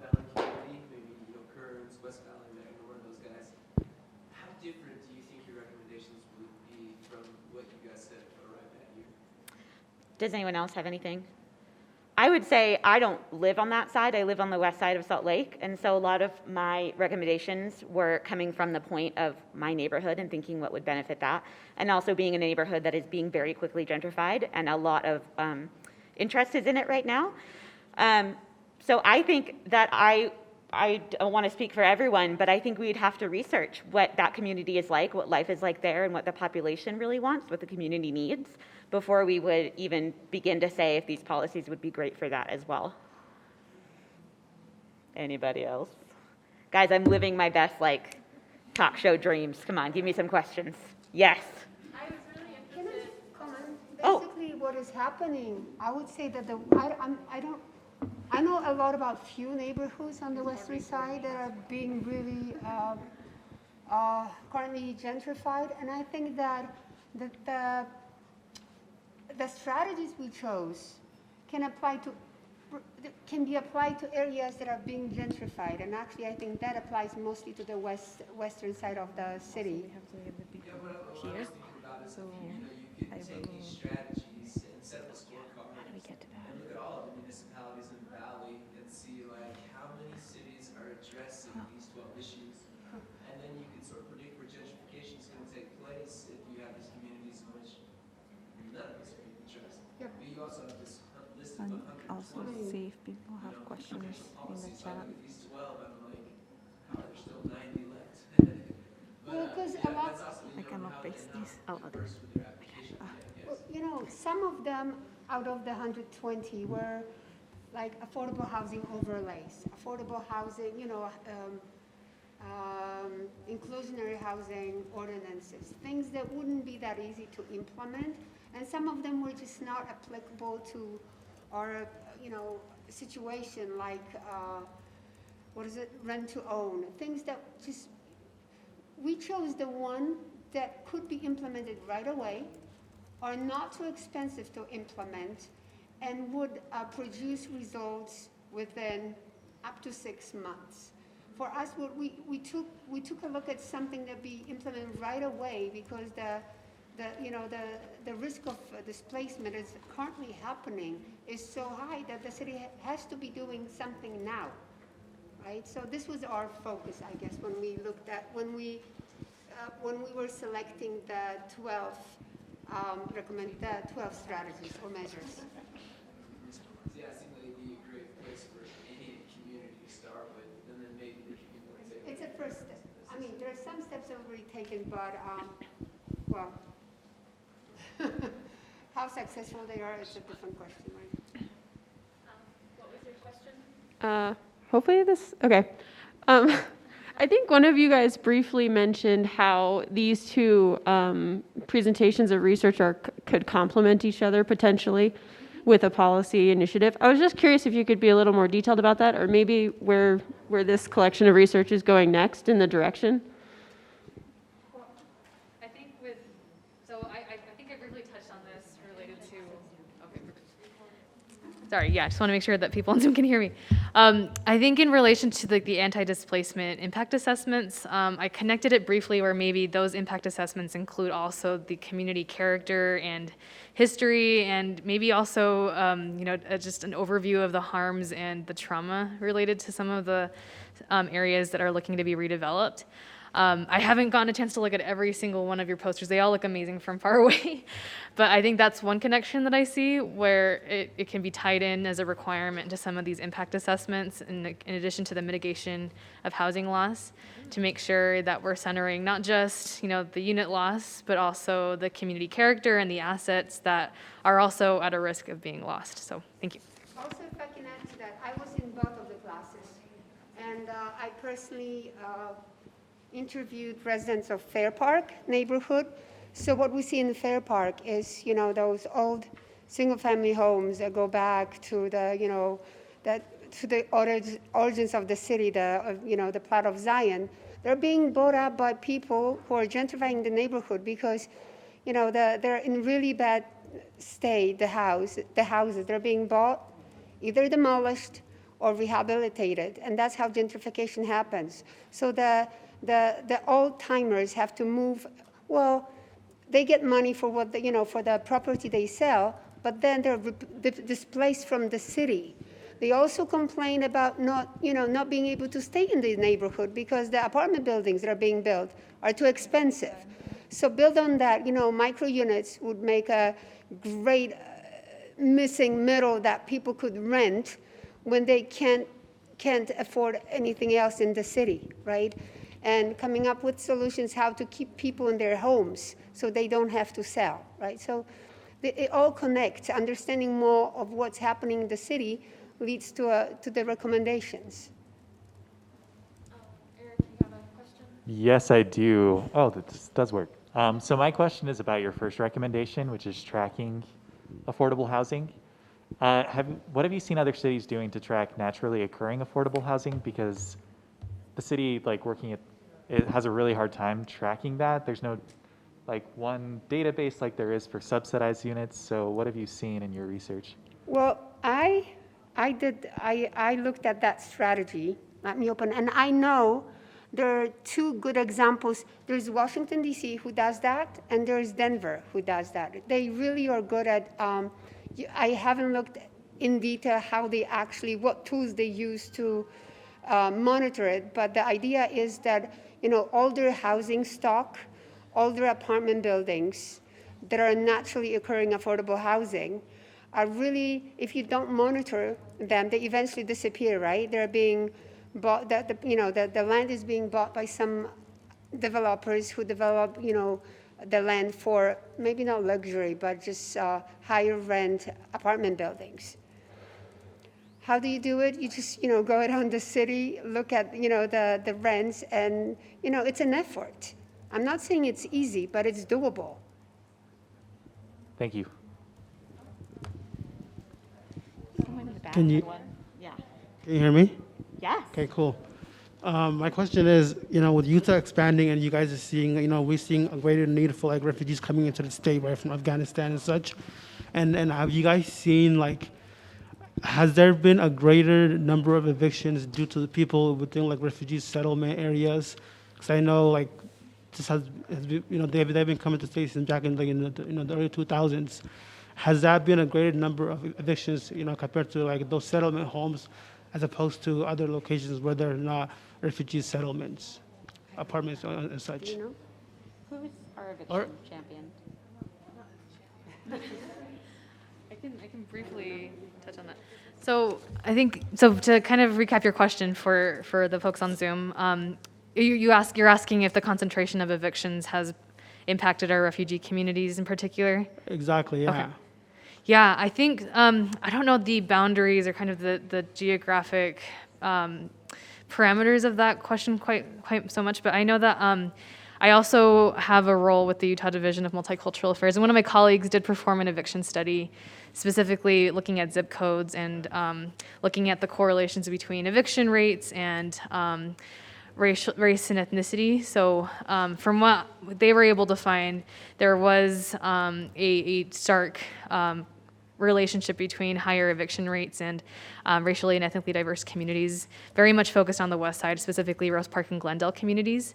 I know that there is more research, I think, to be done related to our refugee communities in terms of how they are impacted by eviction, and also maybe the resources related to staying housed in terms of just knowing how to kind of navigate the spaces when you're dealing with a landlord or at risk of being evicted, and understanding kind of the policies and procedures around that.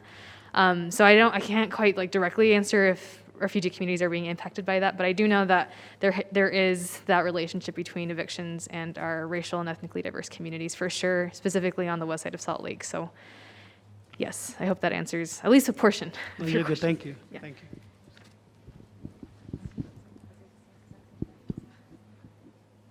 I'll go ahead and ask another one real quick. I don't know if this is too broad of a question, and maybe you're more hoping for questions about the specific policies that you presented.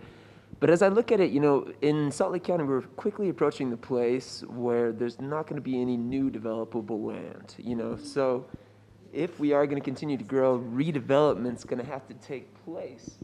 And a lot of times, in my education and things like that, as far as urban planning, a lot of our strategies are really based on concentrations and sort of transit-oriented development in certain areas and things like that.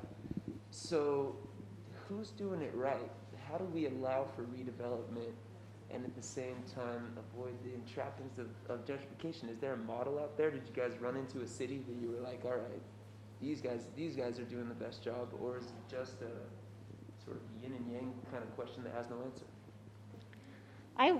For our Zoom folks, his question was, you're talking about redevelopment, right, as we're running out of new space. Are you mean in specific to like the land that we have to offer to develop? It seems like our land use patterns are that we will redevelop in those areas where land values are lower and are also, linked up with some strategic assets, like transportation and things like that. But it will always be lower land value that is the target for redevelopment, and those lower land values are typically the areas that are going to suffer from gentrification when that redevelopment comes. Yes.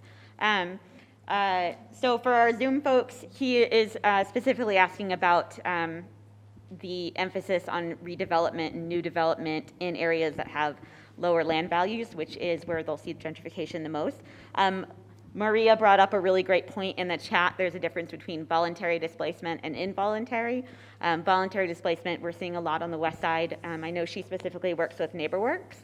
And so their goal is to get people into home ownership and start building equity. So these families that have lived there where the land values were lower, as we start to build out new developments and redevelopments, those land values have skyrocketed, and those families are now finding themselves with equity that they didn't have before and choosing to leave.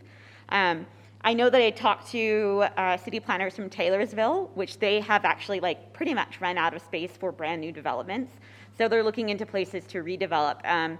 With our economy changing to more online things, they're seeing more strip malls and open spaces like that going out of business. So I think redeveloping vacant lots, that was a question in the chat from Jen and Cindy, I believe, or Amy. They were talking about all of the vacant buildings we have that just are boarded up and they're blighted and we're not using them. Why don't we emphasize using those first, changing the zoning to make that possible before we start taking houses out of the equation? I don't know if that answered your question or not. I'm really good at rambling about housing, but I think Ronnie wanted to say something too. So as part of the first part of your question, in terms of if there's a model city in terms of referring to. I wish there was. I wish there was, like she was saying. Way easier. There really isn't quite a model city that we have identified. But I will say that a lot of these cities had existing strengths, and they try to attack it in different ways given their circumstances. And even if there was a model city, I don't think it would be quite as perfect in terms of applying the same model here, because every city and every municipality is different in terms of what their demands are and the best way to approach it. So I hope that answers the first part of your question. So. Are there any more? You guys are champions. Look at you. Look at you all. I'm between you and empanadas, so I'm going to wrap it up. Unless, I don't see any questions. Folks in the chat, if you want to throw a question in, we can toss it up really quickly. There have been chats have been talking about the difficulty in finding housing for the very, very low income, so 30% of area medium income, which is a lot of people who are living on Social Security, disability. They may have support animals with them, and those are a little bit harder to find. Those units are more spread out. I do know that Capital Homes or Capital Apartments is going up on State Street. That is a higher density of those very low income. And also, we have looked at emphasis on more supportive housing for our folks that are coming out of experiencing homelessness. So they pair up an apartment, but also with the services you would need in order to get into more stable housing. So health, case management, things like that is very important as well. Oh, 3 new messages. Very exciting. Thank you, Downey. I love the compliment. I feel like a YouTuber right now. This is weird. Airbnb short-term rentals is illegal in Salt Lake City, but it is everywhere. What to do? That is a great question. I wish I knew the answer. I actually work in an ADU, an accessory dwelling unit, so I work in a tiny home in someone's backyard, and their goal is to put it up on Airbnb, and a part of me dies every time I hear that.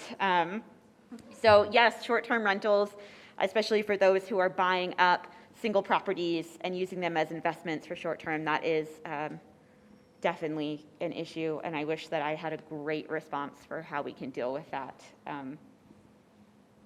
Jen, I want more info on that. Yes, please. Yes.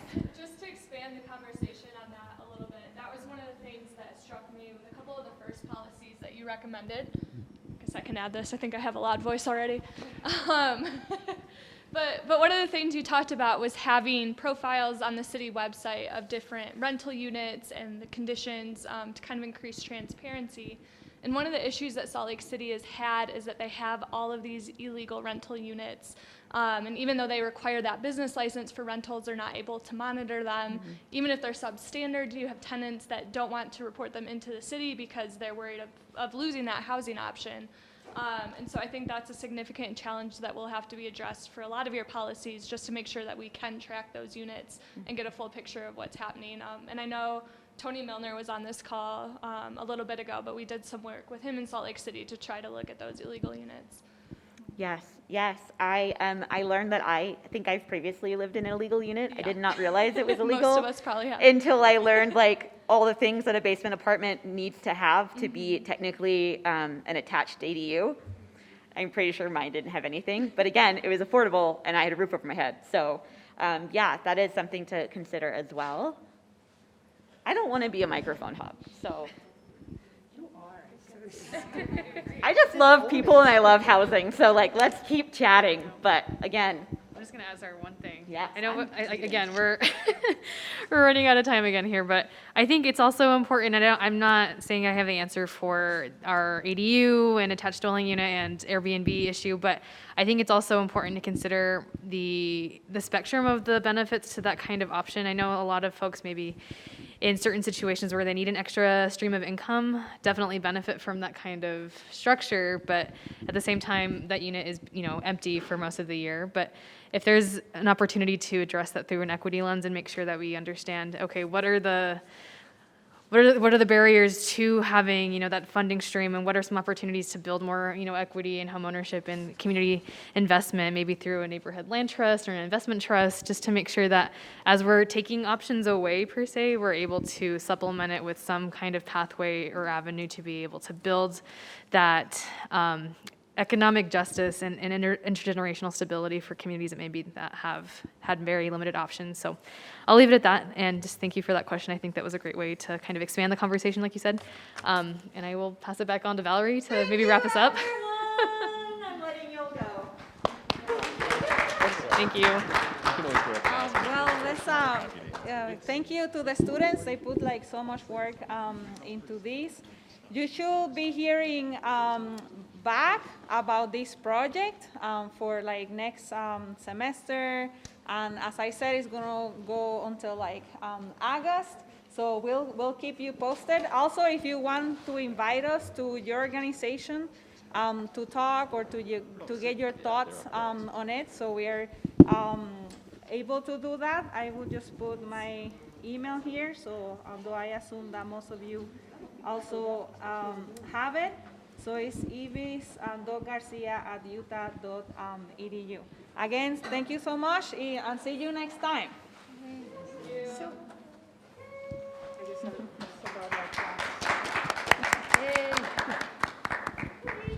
Bye. Thank you. Do I need to put these somewhere? They're like on always. Oh, do we have more stuff going on? Oh, I don't think you have more stuff going on, but I'm saying like if you place it right on the podium. Yeah, I'm not gonna place it on that. Yeah, I was gonna say that won't freak out. All right. That was stressful. For you, not for us, we just showed up. But it was, I think it went well. No, it went really well. So, good job. We have, on Thursday, we have a class online. Well, I wasn't thinking about that, but we probably should. You probably reports. Yeah. I probably owe you things, and I don't even know I owe you things. So I don't even know what I owe anymore. Yeah. I'll send an email so. We should get Or together just about also it. message things.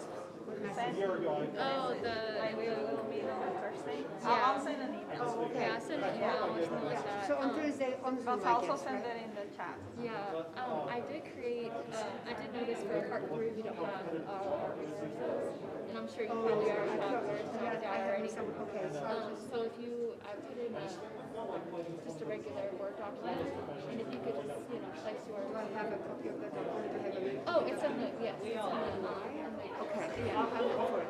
It's Did you email it to us? Is it somewhere on the shared? yes, it's on the shared. Okay, I'll find it. It's on the shared drive. Great job. Yeah. Doing well, I think. Yeah, I think A lot so. of people say that. A lot of people. Yeah, lots of people. No, I forgot. I wanted to take a picture of all of us. But we can just get together. Yeah, for the students, let's take a picture. I kind of forgot, so everybody left, but that's okay. Let's take a picture of those of you that are here.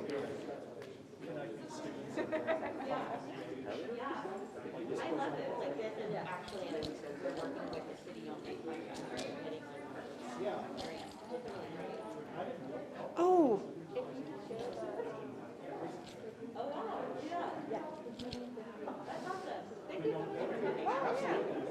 Good idea.